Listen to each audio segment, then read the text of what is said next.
Hello everyone, I'm Andrew Jackson, and I'm here making this video to answer all these questions that have been sent to my lovely home. Oh, by the way, on the way up here I found this picture of me on the ground. I've never seen anything like that before. Anyway, first question is from the BLC 66226827 from Austin, Texas. BLC asks, how did you feel when John Quincy Adams took the presidency from you in 1824?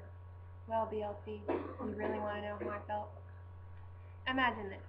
You just won first in something, say a race or a contest, and you're so excited and happy and proud of yourself because this is all that you wanted all of your life, and all of a sudden someone comes up to you and says, I'm sorry, you cannot win this because you did not get all of the electoral votes. This is exactly how I felt. Disappointed, upset, hurt, and angry. I tell you though, I got back at that John Adams in the next election. Got back. Next question. This one's from an L. Akins 1301 from Odessa, Texas. She asks, will you further explain the negative feelings you had towards the banks of the United States? Well, L. Akins, I'll explain them. For starters, Congress doesn't have the right to make that bank at all. Not constitutional. But I'd have to say that my main reason is because it seemed that the bank was made for the benefits of the upper class and not the lower class. In fact, it was hurting the lower class. It was not benefiting them, hurting them. I myself, being from the lower class, knew it was my duty to protect them and to help them. Did you know that they work twice as hard to provide for their family? They are working hard to feed their children, and they don't deserve it. I don't know who else would have stuck up for them if I hadn't done anything. Plus, I took millions of their funds out so they wouldn't be as strong as they used to be. But anyways, on to the next question. This one's from Crazy Kelly 105 in Jackson, Mississippi. How is it being a general in the War of 1812? Well, I've always had strong feelings for the military ever since I fought for our country in the Revolutionary War alongside my two brothers and even my mother, who was a nurse. So I lost my two brothers and my mom in that war, and I miss them terribly every day. So when I was offered this job as general, I had to take it as in their memory, to uplift their memories, and I knew it would be a good thing also to plant a seed of self-respect and discipline in those young men who were fighting in that war. And plus, I couldn't pass by a chance to go beat the British. I couldn't. This next one's from Too Cute For You 1001 from New York, New York. Tell us about your wife, since we never got to really know the First Lady. She was a wonderful woman, and I just want everyone to know that us getting married before her divorce was final was unintentional, John Adams.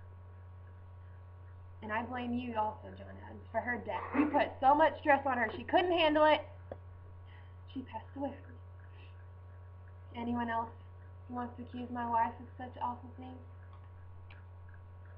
I killed a man once for her. See you soon. Next question. This one's from Steffi G. Wiz 67 from Rancho Cucamonga, California. She asks, what led you to veto so many legislative bills? Well, Steffi G. Wiz, I believe in a strong presidency. You need to be able to stand up for what you know is right and good and not let anyone tell you otherwise. Just like how we kicked the British out of our country during the Revolutionary War. They were not good for us at all. Dirty, rotten British. Have I mentioned, by the way, what they did to me personally? While me and my brother were fighting for our country, we were kidnapped by the British and held as prisoners. While we were held as prisoners, one dumb little officer asked me to clean his dirty British boots. I refused, of course, because I don't want to be cleaning her boots. That is not my job. So he struck me with his sword and gave me this scar. I will never forget that, and never forget the British, what they did for me, to me, and my brother. Next question is from Black Bear 1830 from Osage Indian Reservation, Oklahoma. He asked, Mr. Jackson, would you please mind telling us the thoughts behind the Indian Removal Act of 1830? Next question. This one's from Jenny from the Block 90 from Bronx, New York. What was going through your mind during the South Carolina nullification crisis? Well, South Carolina had been dealing with these tariffs for a while now. They thought they weren't fair because they helped the North more than they helped the South. In fact, they were hurting specifically the state of North Carolina. I, being from the South myself, decided to help them out with my awesome presidency. In 1832, I signed a bill that did help Carolina, but not as much as they were expecting. In response, South Carolina nullified the Acts of 1832 and 28. They even got authority to bring in a military force. I could not have this at all. They were overreacting and taking this way too far. So me, being the self-disciplined and responsible president I am, sent in 7 naval vessels and a man of war over there to help them think their actions through. I then told them to come back and reassert their allegiance to our country who fought for their freedom. They need to be over here. It's where their ancestors fought. It's where they need to be. After that, everything was settled, and I signed a bill in 1933, taking the tariffs away and bringing the prices back down to where they were in 1860.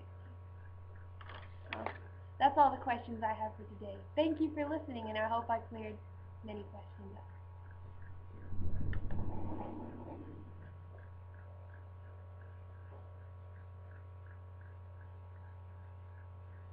One moment, please.